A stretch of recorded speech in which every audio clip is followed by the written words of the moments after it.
La communicabilité universelle subjective du mode de représentation dans un jugement de goût, alors qu'une telle communicabilité doit intervenir sans présupposer un concept déterminé, ne peut consister en rien d'autre qu'en l'état d'esprit qui s'instaure dans le libre jeu de l'imagination et de l'entendement, en tant qu'ils s'accordent entre eux, ainsi que c'est requis pour toute connaissance en général. Car nous sommes alors conscients que ce rapport subjectif, qui convient à la connaissance en général,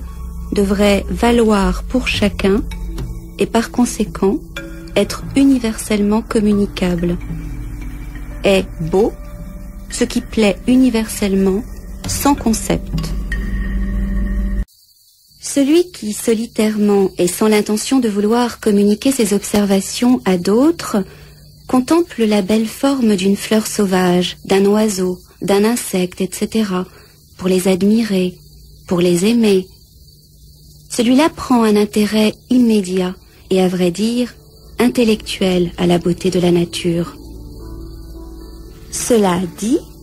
il faut remarquer ici que si l'on avait abusé secrètement cet amoureux du beau en plantant dans la terre des fleurs artificielles ou placé des oiseaux artistement sculptés sur des branches d'arbres, et si ensuite il avait découvert la supercherie, l'intérêt immédiat qu'il portait auparavant à ces objets disparaîtrait aussitôt.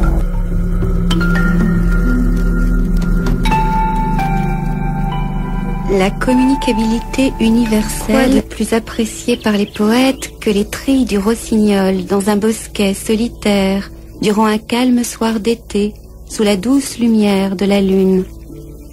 Pourtant, on connaît des exemples où, comme on ne pouvait trouver un tel chanteur, quelque hôte jovial est parvenu à tromper, à leur très grande satisfaction, ses invités venus chez lui jouir de l'air de la campagne,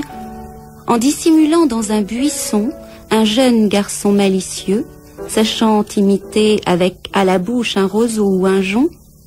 ce chant d'une manière parfaitement conforme à la nature. Mais dès que l'on prend conscience qu'il s'agit d'une tromperie, personne ne supporte longtemps d'entendre ce chant tenu auparavant pour si attrayant.